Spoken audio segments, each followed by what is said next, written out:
Jadi pantang pulang sebelum api padam walaupun nyawa taruhannya. Siapa dia? Siapa? Paris. Kasih keluar kamar.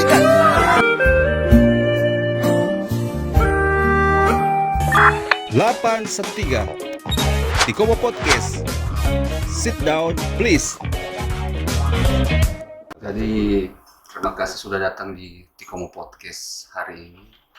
Dan Tikomo Podcast merasa bahwa Damkar ini adalah tamu yang sangat spesial agar bisa mengedukasi ke masyarakat bahwa tugas dan fungsi Damkar ini prioritas yang paling utama dan sangat sensitif ketika Damkar melakukan tugas.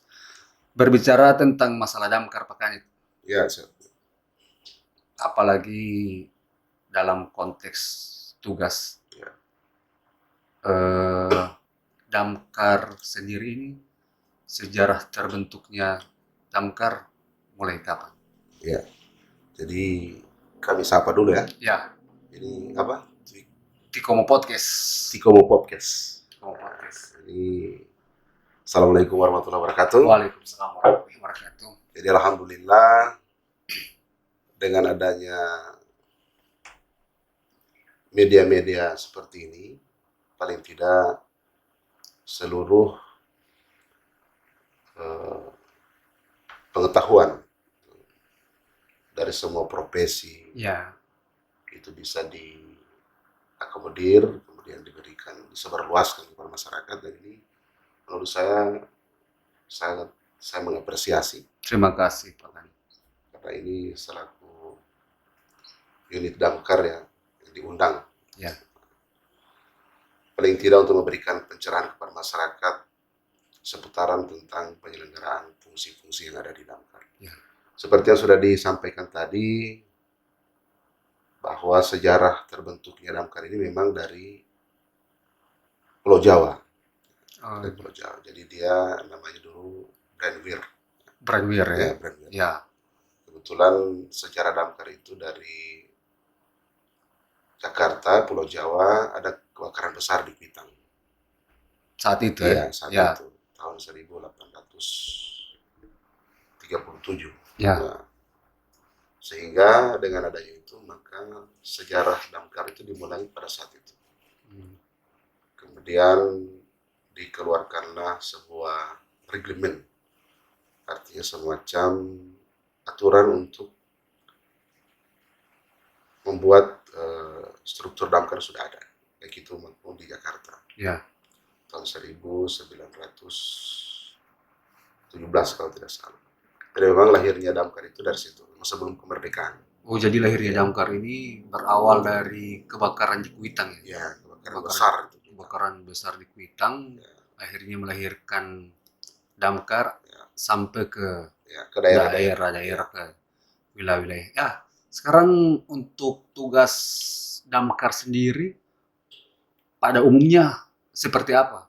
Ya, jadi sebenarnya tugas damkar kalau kita mengacu pada regulasi yang ada. Ya. Regulasi yang ada, damkar itu adalah satu lembaga atau instansi yang tugasnya adalah membantu pemerintah dalam hal penyelenggaraan penanggulangan bencana kebakaran.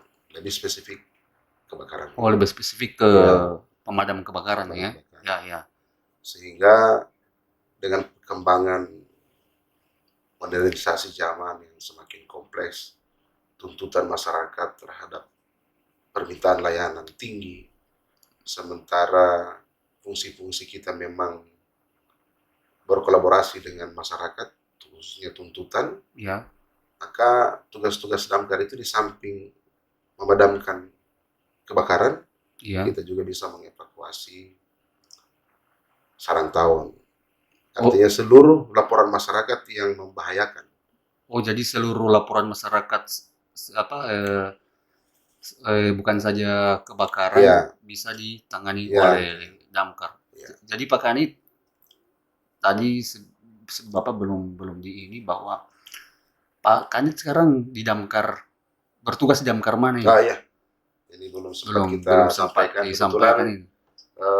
saya bertugas dipercayakan oleh Pak Bupati di pemadam kebakaran Kabupaten Gorontalo. Ya, Kami memang secara organisasi lingkupnya hanya UPTD di OPT. bawah naungan Badan Penanggulangan Bencana Daerah Kabupaten Gorontalo. Oh, jadi Damkar Kabupaten Gorontalo ini masih di bawah naungan BPBD. BPBD. Ya. Kalau provinsi Pak, kota? Yang di BPBD ini ada 2, Kabupaten Gorontalo sama Kota Gorontalo. Selebihnya di Satpol PP. Oh, di Satpol PP masih Ya. di bawah naungan dari, Ya, dari Dinas provinsi, ya. Satpol Ya. PP. Kemarin kebetulan terjadi di kebakaran di wilayah Kabupaten Gorontalo, Pak. Ya. Yakni di desa Kelurahan Tenilo ya, Kelurahan Kelurahan Tenilo, dengan satu toko itu ya Pak ya, Ya. toko furniture atau Furniture mebel ya. dan alat elektronik. Iya. Semuanya. Jadi saya cuma lihat melalui media sosial bahwa ada komentar-komentar masyarakat. Ini kita bicara tentang tugas damkar Pak ya. Pro dan kontranya damkar ini. Ya. Orang jangan dulu bicara tentang inilah. Ada di komentar-komentarnya masyarakat bahwa damkar lambat sekali menangani kebakaran yang terjadi pada saat itu.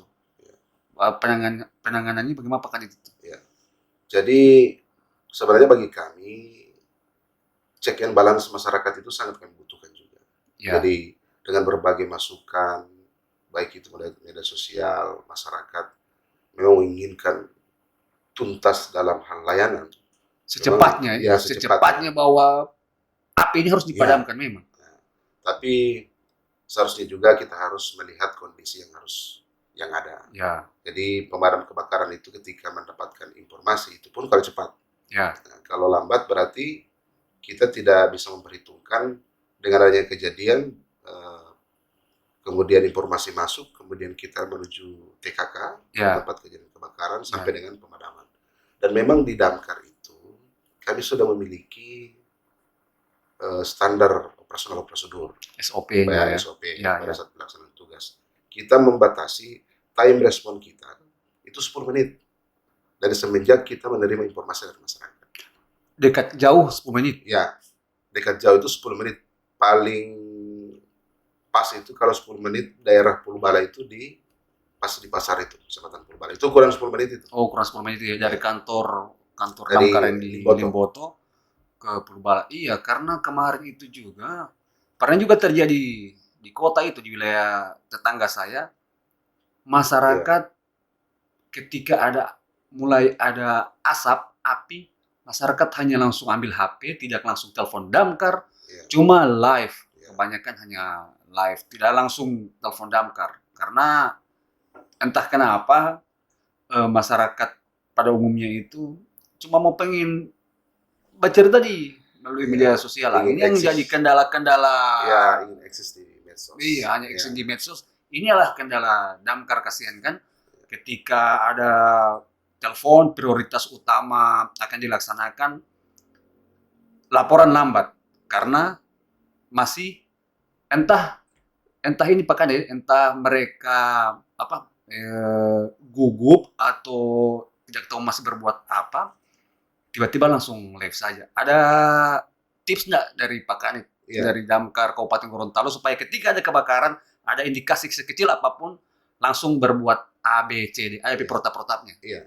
Jadi sebenarnya memang yang kami harapkan dari bantuan dari masyarakat pada saat ketika terjadi kebakaran adalah hal utama itu masyarakat bisa meminimalisir atau dalam rangka pencegahan dini. Kalau memang api masih kecil, ya masyarakat bisa bertindak, ambil ember, kemudian cari sumber-sumber air yang bisa dimanfaatkan untuk itu. Cuma terkadang karena perkembangan teknologi, sehingga masyarakat merasa bahwa ketika mereka melakukan siaran langsung, paling tidak seluruh bisa melihat, termasuk bala bantuan yang akan datang. Padahal sebenarnya paling tidak masyarakat bisa membantu. Minimal membuka akses ketika kami datang ke lokasi.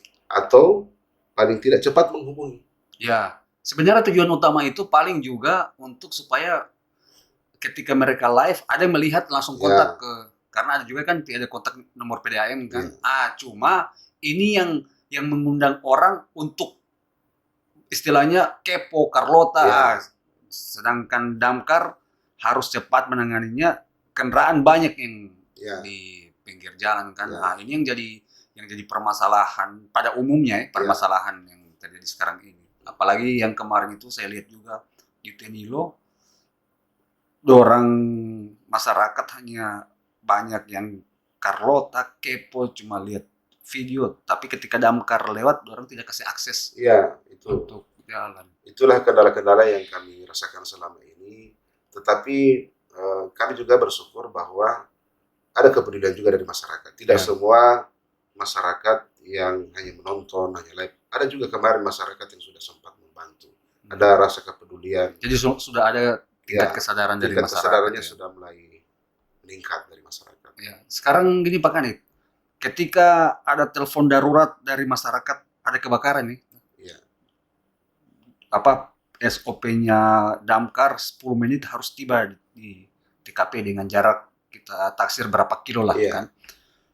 Ada masyarakat yang awam tentang damkar, sirene damkar dibunyikan, tapi mereka tetap ngotot di tengah jalan. Itu kan pernah terjadi di Tuladenggi kalau tidak salah di Telaga, akhirnya yang ditabrak damkar tabrak mobil pengguna jalan. Jadi memang sesuai undang-undang yang ada, regulasi yang ada, Undang-Undang Nomor 22 tahun 2009 tentang lalu lintas angkutan jalan umum. Damkar itu diberikan prioritas, pasal 134 diberikan prioritas utama di jalan raya. Kemudian ambulans. Kemudian yang ketiga rombongan yang mengangkut korban kecelakaan. Yang keempat itu pimpinan lembaga negara, pejabat negara. Sehingga kalau kita boleh sampaikan bahwa damkar itu prioritas P1 di jalan. Sehingga pada saat terjadi kebakaran, maka seluruh pengguna jalan lainnya wajib untuk memberikan ruang kepada anggota pemadam kebakaran dalam melaksanakan tugas. Siapapun itu, karena itu prioritas pertama P1. Prioritas pertama itu. Nah inilah, alhamdulillah sekarang Pak Kanit Damkar sudah diundang di Tiko Podcast. Jadi ketika pemadam kebakaran membunyikan sirene, itu prioritas utama di jalan raya karena mereka akan melakukan tugas untuk keselamatan saudara juga, keselamatan ada juga. Berikutnya Pak Kanit, tentang ada enggak kendala-kendala ketika damkar turun ke TKK ke TKK, ada kendala-kendala enggak mulai dari jalan sampai di rumah yang di TKK ini? Kendala apa saja yang pernah Kanit damkar hadapi di lapangan? Jadi kalau kendala dalam melaksanakan tugas dari kita pada saat posisi kita berada di markas komando Mako, itu sebenarnya kita sudah persiapkan secara detail dan matang sehingga memang benar-benar pada saat kita berangkat itu seluruh persiapan sudah kita lakukan. Memang kendalanya itu paling banyak di jalan. Karena kita harus menghadapi dengan berbagai pengguna jalan, baik bentor, motor, truk, dan seterusnya. Kendalanya itu hanya di situ, sehingga kami perlu menyampaikan bahwa kami dari kantor itu sudah cepat, persiapannya sudah matang. Secara psikologis, kita memang sudah ditunjang bahwa sesuai jargon kita jadi pantang pulang sebelum api padam walaupun nyawa taruhannya. Jadi pada saat kita berangkat itu kita sudah menghibahkan nyawa kita ke masyarakat. Sehingga perlu adanya pemahaman dari masyarakat tentang petugas pemadam kebakaran bertugas. Nah, kendala itu di lapangan pada saat kita menuju TKK itu memang berkaitan dengan arus lalu lintas. Arus lalu lintas. Alhamdulillah kemarin di kebakaran kemarin dari unsur kepolisian sudah difasilitasi dari baik itu dari Lantas, kemudian Sabara, begitu juga dari Batalion dan Koramil Limboto. Alhamdulillah terbantu. Memang dari sisi penyelenggaraan tugas itu kita membutuhkan kolaborasi dari seluruh instansi terkait Instansi terkait. Ya. Sehingga pada saat kami di lapangan Kalau pada saat kami menuju lapangan, di jalan mungkin ada polisi lalu lintas, mereka alhamdulillah bisa membantu kami untuk memberikan jalan, memberikan ruang gerak. Kemudian ada tim-tim relawan lainnya, seperti yang ada kemarin itu tim relawan dari Kota Gorontalo yang naik motor itu. Oh, car iya. safety apa? IEA kalau nggak salah. Oh iya, Iya. safety riding mereka. Ya. Alhamdulillah itu. Yang kawal-kawal ambulans, kawal-kawal damkar juga mereka. Ya. Itu alhamdulillah sudah ada. Kemudian sampai di lokasi belum selesai permasalahannya. Kita harus melihat akses masuk dan seterusnya. Kemudian kesiapan masyarakat di lokasi tempat kebakaran, apakah mereka bisa memberikan akses bagi kita atau malah menghalangi akses dari kita. Dan itulah pada prinsipnya kami setelah di lapangan itu kembali ke kantor, kami mengevaluasi. Paling tidak pada saat kita mempersiapkan menuju TKK, sampai di TKK kembali kita evaluasi. Jadi ke depan kita harus bisa pertimbangkan, misalnya pada saat menuju lokasi ada lokasi pasar, maka kita harus tahu hari-hari pasar itu seperti apa. Sehingga kita bisa mengambil jalan pintas atau jalan tikus istilahnya. Jangan melewati pasar. Memang sudah dipetakan ya, petakan jalan yang kemudian juga nama-nama desa kelurahan yang sama, sehingga pada saat ada informasi dari masyarakat kita tidak kelabakan. Misalnya kelurahan Tenilo di Limboto, ada Tenilo juga di kota. Sekarang bagaimana itu Pak Kanit? Namanya ada yang lapor di kelurahan Tenilo, sedangkan kejadian di Tenilo kota. Bisa membedakan bagaimana? Kita ini memang untuk penanggulangan bencana ini memang tidak dibatasi oleh wilayah administrasi. Tapi paling tidak kalau misalnya ada dari seberang tetangga kita di Kota Gorontalo yang mengalami kebakaran, kita tinggal menunggu informasi lanjutan. Misalnya kita dimintai bantuan. Tapi di anggota saya itu, saya sudah petakan nama-nama desa yang sama persis dengan di daerah lain. Sehingga kalaupun ada telepon masuk harus tanya Tenilo mana ini. Kalau Tenilo kota ya kita harus konfirmasi ke wilayah Kota Gorontalo. Sudah ada call center, ada call center di kalau di Damkar kita sudah ada grup tersendiri. Kemudian kalau ada kebakaran yang di luar wilayah Kabupaten Gorontalo masuk ke kita informasikan ke provinsi. Pembaran provinsi akan menyebarkan informasi baik itu Kota Gorontalo, Bone Bolang untuk bisa membackup. Apalagi di wilayah Kota Gorontalo. Kemarin juga tahun berapa itu 2000 berapa itu terjadi kecelakaan anggota damkar di Batuda. Itu kan karena tidak tahu yang di depannya ini kurang paham dengan bunyi sirene damkar, akhirnya damkar kabupaten mengalami kecelakaan. Dari ini makanya supaya bisa masyarakat juga bisa paham dan mengerti bahwa yang damkar laksanakan ini adalah memang panggilan jiwa untuk keselamatan masyarakat. Biar mereka tahu, kasihan juga yang mereka bawa ini air. Ketika oleng sedikit pasti kecelakaan. Ya memang itu kejadian kemarin tahun 2020 sebelum corona. Sebelum corona kami melakukan penanganan di Tabongo, Kecamatan Tabongo, dapatkan informasi. Tapi sebelum sampai di lokasi kami sudah mengalami insiden kecelakaan 2 mobil ya. Dan itu diakibatkan juga kendala di lapangan arus lalu lintas yang ada pada saat itu.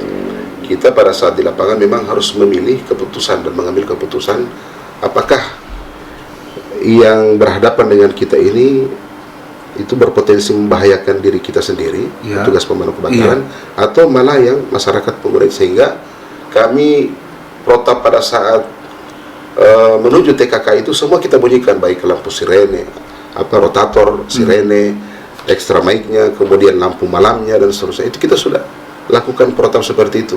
Sirenenya juga keras, sehingga ada ini enggak itu pakainya toa. Iya, ada extra mic. Extra mic-nya ada. Kita peringatkan, kita beri jalan seterusnya. Tapi masih ada juga memang masyarakat yang ingin coba-coba lah. Ingin coba-coba apakah ini bagaimana cara kita untuk, padahal sebenarnya ketika kita dihalangi itu sudah melanggar undang-undang. Melanggar undang-undang. Sehingga kami sangat membutuhkan pengertian dari masyarakat. Kemarin itu pada saat anggota saya mengalami insiden kecelakaan, itu karena apa? Mempertimbangkan rasa kemanusiaan. Karena kalau dia mengambil satu keputusan untuk menabrak si pengguna, maka otomatis masyarakat akan kena dampak dari insiden itu. Sehingga mohon maaf ini karena anggota saya mengambil keputusan yang menurut dia terbaik, tetapi bisa menghilangkan nyawanya. Sehingga masyarakat, makanya kami sangat butuh pemahaman dari seluruh masyarakat. Makanya hari ini kita tampilkan insya Allah masyarakat edukasi ke masyarakat ya, bisa supaya paham bahwa ketika damkar melakukan tugasnya, agar masyarakat bisa yang pertama membantu, yang kedua dengan membantu saja sudah cukup itu.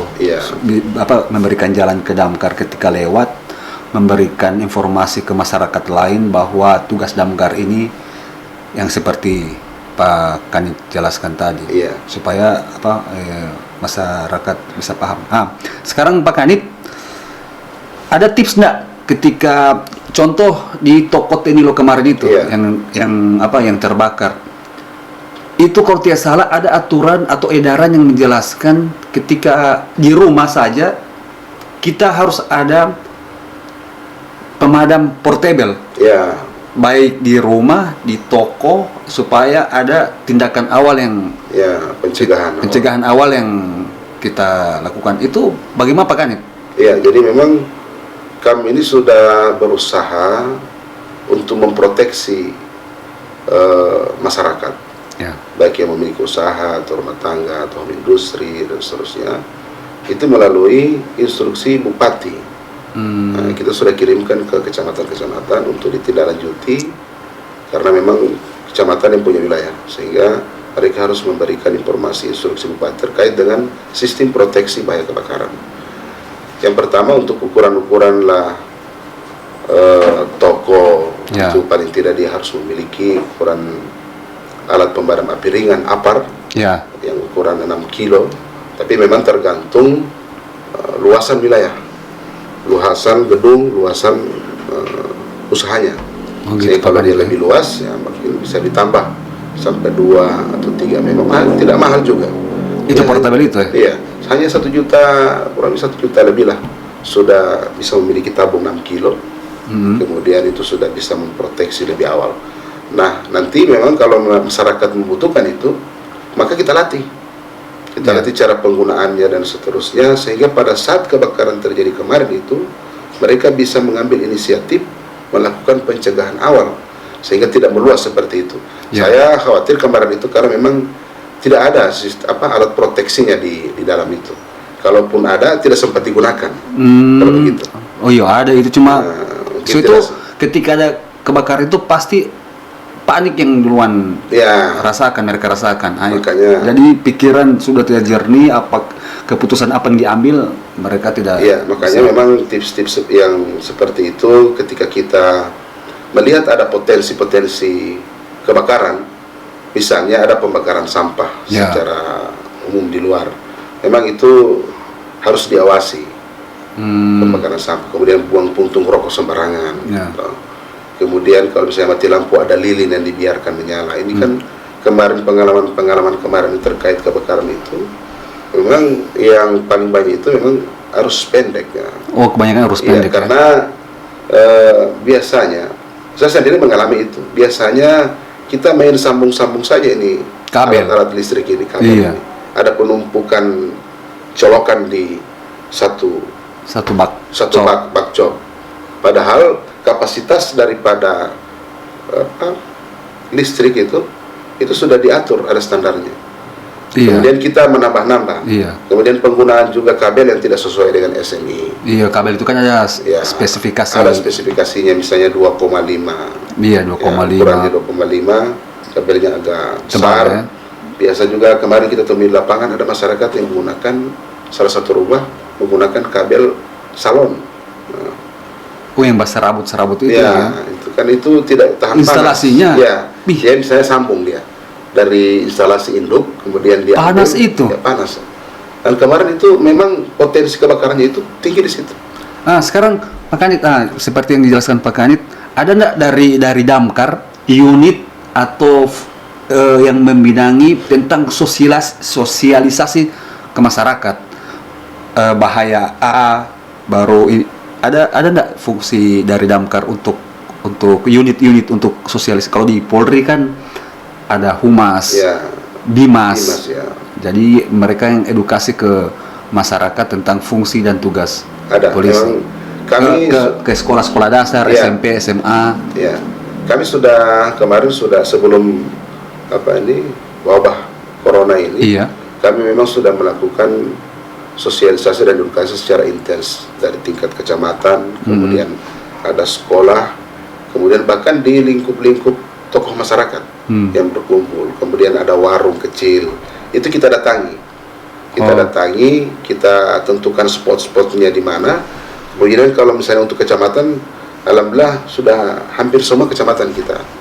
Oh, semua Ya, sudah. kita memberikan edukasi dan sosialisasi, bahkan simulasi. Jadi memang sosialisasi dan simulasi itu biasanya berbawaan dia. Jadi, Ada pelatihan-pelatihan khusus nggak ke masyarakat, Pak Kanit? Ada relawan-relawan untuk Damkar dikasih pelatihan khusus dari Damkar? Iya, kalau karena kita gabung dengan BPBD, di BPBD itu ada namanya program Destana, Desa Tangguh Bencana. Itu ada relawan-relawan yang dibentuk, Ya. sehingga kerjasama antara BPBD dengan Damkar dalam hal memberikan edukasi kita sudah lakukan di masyarakat. Oh, sudah Tidak dilakukan khusus ya. BPBD untuk bencana alam, Ya. terkait dengan sosialisasi banjir, tanah Ya. longsor, dan puting-puting, kita mengambil spesifikasi khusus kebakaran sampai dengan pada saat bagaimana kita memadamkan api baik secara tradisional, secara konvensional dan modern. Kalau tradisional itu kan biasa di rumah ada pasir, ya. Oh, pasir ada ya. pasir, handuk basah, karung basah, Ya. itu bisa kita gunakan untuk selaku pencegahan dini sesuai dengan tingkat dan jenis kebakaran yang kita alami. Oh, itu tradisional ya. Ya, Baru yang tradisional. berikut. Kemudian ada yang konvensional, itu termasuk APAR. APAR itu termasuk pemadaman yang konvensional karena memang dia mesti digunakan oleh manusia, harus ada manusianya dulu, Oh, ya. baru bisa digunakan itu. Dia tidak otomat bekerja. Manusia harus langsung. Nah, tetap masih manusia yang bekerja, yang menggunakan alat itu, dan itu bisa berfungsi. Kalau yang sudah modern itu sudah bisa dikatakan peralatan atau sistem proteksi kebakaran yang bisa juga otomat. Ya. Jadi dia akan memproteksi secara otomat.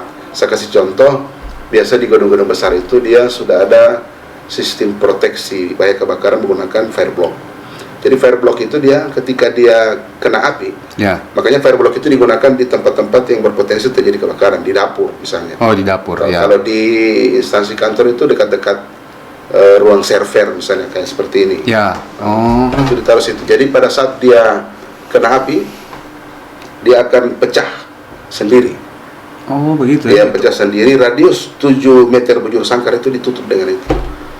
Itu alat seperti apa itu alat? Dia kayak modelnya sih seperti cokrol bulat. Ada juga yang Itu bisa masyarakat dapatkan juga bisa. Masyarakat gunakan bisa. memang agak mahal sih, harganya agak mahal. Tapi bisa digunakan ya. Bisa digunakan. Kalau dibeli bisa Kalau digunakan. masyarakat yang ekonomi memungkinkan untuk bisa menggunakan Menengah itu, ke atas ya. menengah ke atas. Karena memang harganya itu kalau tidak salah 4 juta per liter ya. Untuk ukuran yang Oh, dia Dia bisa ada- mendeteksi api ya. iya. Jadi dia memang pada ada titik panasnya itu kan ada sumbu, dia ada kayak sumbu. Ya. Itu kalau kena kayak pasang petasan begitu. Oh, Jadi bisa kita lempar juga kayak bom api. Nah, bom api itu dia kalau kita lempar di api dia pecah, tertutup. dia apa itu apa? Di dalamnya itu apa? Ya, kalau apar itu, misalnya apar itu dalamnya itu kayak bentuk tepung terigu. Dia dry chemical powder. Itu bisa juga digunakan untuk di fireblock. Tapi Oh. sudah ditambahkan ada bahan-bahan kimia lainnya. Ya. Jadi ada beberapa jenis alat pemadam itu, termasuk itu dry chemical, kemudian ada air, ada foam, ada helon Ya. untuk gas dan seterusnya. Kalau foam itu biasa digunakan juga di bandara. Ya. Bandara itu kan sudah lebih eksklusif lah. Oh iya, kalau Tingkat bandar pemadamnya, sudah. termasuk kendaraannya juga lumayan, harganya juga kan. Ya. Jadi makanya di masyarakat tinggal kita berikan edukasi saja, termasuk yang tadi saya bilang tradisional, ya, siapkan alat-alat di rumah. Ya. Itu pasir itu jangan dianggap enteng, itu bisa memadamkan api Oh, juga. coba memadamkan Ya. api itu handuk Handuk basah. basah. Tergantung bagaimana cara penanganan kita. Tapi terkadang kan panik. Oh iya, kebanyakan juga kan orang itu ketika ada begitu pasti di psikologi terganggu itu. Iya. Panik, pasti panik. Apalagi ibu-ibu tuh panik cuma dorang lari, dorang kasih biar, HP dorang Paling lupa. banyak juga di ini itu kan yang menjadi momok tabung gas. Tabung gas. Tabung gas. Nah, alhamdulillah tabung gas ini di Kabupaten Gorontalo kita sudah buat dalam bentuk atraksi tarian api. Jadi itu memang ciptaan dari Damkar Kabupaten Gorontalo. Saya sudah share browsing di YouTube, belum ada yang buat itu. Oh, Alhamdulillah belum ada. Damkar Kabupaten Gorontalo yang melakukan pertama, dan memang itu ekstrim karena kita bermain dengan tabung gas yang terbakar. Tidak meledak kita pakai ini. Ya, alhamdulillah untuk beberapa waktu ini kita sudah gunakan, seolah kita berdoa saja. Iya. Setiap Tabung gas itu memang tidak meledak dia ya. Iya. Dia Jadi ada langsung- titik-titik panasnya ketika dia tidak tahan. Makanya ada dalam label tabung gas itu ada yang warna merah. Iya. Ada yang warna merah di pada saat di tempat regulator itu. Mhm. Nah, itu memang itu yang sudah memberikan tanda kalau misalnya berubah. Nah, itu yang harus diketahui masyarakat. Oh, jadi tabung gas itu Ya, ada kode-kodenya ya. Ada kode. Kalau sudah merah ya. itu sudah Karena memang sengaja dia. Tapi kita sudah lakukan sosialisasi atau Ya. simulasinya. Alhamdulillah tidak terjadi apa-apa. Jadi yang selama ini menjadi momok kita kan Takut. bisa saja tidak pakai selang, hanya regulator. Iya. Jadi kita bakar, keluar api karena ada gas, kita tutup saja. Nah, makanya ibu-ibu rumah tangga itu jadi momok, mereka itu tabung gas. Lupa mematikan regulator. Harusnya pada saat terjadi kebakaran di kompor gas, kita lihat dulu apa yang kita harus lakukan. Paling tidak regulatorlah kita cabut. Jangan Cuma, panik ya. ya. Jangan Cuma panik. memang pada secara manusia itu kalau melihat api pasti takut kalau api sudah besar. Iya pasti. Ya, Secara pasti psikologi takut. itu. Secara psikologi dia pasti takut. Orang bayangkan, memeledaki di Ya. tabung gas. Padahal tidak, dia masih ada. Sebenarnya kebakaran di dalam gedung itu ketika ada tabung gas, pengalaman kami beberapa kebakaran ini, dia sebenarnya tidak meledak cuma karena dia gas menumpuk di dalam. Iya. Itu kan kalau tidak keluar dia itu bisa terjadi ledakan. Jadi misalnya tabung gas bocor Ya. dalam ruangan itu tidak Ruangan sampai- tertutup ya? Ya, ruangan tertutup. Makanya itu rumah-rumah dulu itu ada ventilasi sebagai sirkulasi udara masuk. Jadi kalau dia tertutup, maka dalam hitungan kalau tidak salah 3 sampai 5 menit itu terkumpul di dalamnya gas itu bisa meledak. Gas terpental, tabung gasnya terpental sebenarnya pada saat karena memang ada tumpukan gas, di dalamnya. Dia belum meledak, belum api itu ya, nanti Belum. ketika tabung gas terpental Ya, itu dia ketika meledak. disulut dengan api pasti dia cepat dia. Apalagi juga listrik tuh, lampu ketika Ya. dinyalakan pasti juga meledak. Saya juga pernah lihat banyak melihat bahwa tabung-tabung gas yang ada di rumah tangga itu mereka taruh di bawah kitchen set, Ya. mereka tutup. Ya. Itu sebenarnya menurut saya salah sih, karena instalasi udaranya itu tidak berputar di dalam. Ya. Apalagi kalau yang ditakutkan kebocoran Ada kebocoran. tabung gasnya yang terputar-putar di situ. Ya. Jadi kalau ada tabung gas jangan taruh di kitchen set. Boleh di kitchen set tapi ada ini pakai itu ya. Ya. Sehingga pengalaman saya kemarin harusnya pada saat kita menggunakan tabung gas, pada saat kita memasang regulatornya itu kita dengar dulu ini mengeluarkan bunyi gas keluar atau tidak. Pastikan dulu bahwa memang tidak ada kebocoran. Oh iya. Setelah itu digunakan. Ya. Terkadang kan kita langsung pasang karena kita percaya regulator yang mahal. Ya. Padahal kalau mahal belum tentu juga bisa menjadi baik bagi tabung gas itu sendiri. Tapi paling tidak kita ada kewaspadaan sendiri. Sehingga untuk menghindari kebakaran-kebakaran seperti itu, tinggal kesadaran kita, kemudian tingkatkan pemahaman dan pengetahuan kita tentang bagaimana tips pencegahan dini terhadap Banyak di Google, banyak di kita browsing saja. YouTube banyak itu. Browsing, kita cari bagaimana cara pencegahan. Memang kalau masyarakat mempelajari satu-satu membingungkan. Membingungkan ya. Membingungkan. So, itu saya bilang tadi itu harus Damkar proaktif untuk Ya. edukasi, turun ke tingkat kelurahan desa, Ya. biar masyarakat bisa tahu. Oke, terima kasih banyak Pak Kanit. Jadi kesimpulannya perbincangan hari ini di Tikobo Podcast. Yang pertama, tugas damkar itu prioritas utama di jalan raya karena menyelamatkan banyak korban masyarakat. Yang kedua, kebakaran terjadi di rumah itu karena yang kebanyakan arus memang karena tidak sesuai standar, arus pendek sesuai standar. Baru yang berikutnya paling kebocoran gas. Jadi jangan bakaran sampah, puntung rokok, jangan sembarang bakar, jangan pakai kabel yang tidak sesuai standar nasional. Kesimpulan yang ketiga bahwa jangan panik ketika terjadi kebakaran. Terima kasih banyak Pak Kanit. Sebelum saya akhiri perbincangan hari ini, saya minta pesan atau satu kalimat untuk institusi Polri, Pak Kanit. Jadi satu kalimat buat saya institusi Polri ini dengan slogan yang sekarang presisi. Presisi. Alhamdulillah sudah sangat membantu. Khususnya di lingkup tugas-tugas kami di pemadam kebakaran, dan kami juga mengharapkan peningkatan kualitas profesionalitas dari institusi Polri, karena kita ini adalah unit-unit yang memberikan pelayanan kepada masyarakat, sehingga kita harus bisa bekerja sama. Tapi sekarang dengan adanya presisi itu, reformasi di kepolisian, saya lihat sudah banyak perkembangan yang pesat di. Terima kasih Pak Kanit. Terima kasih. Assalamualaikum warahmatullahi wabarakatuh. Salam Satria Biru.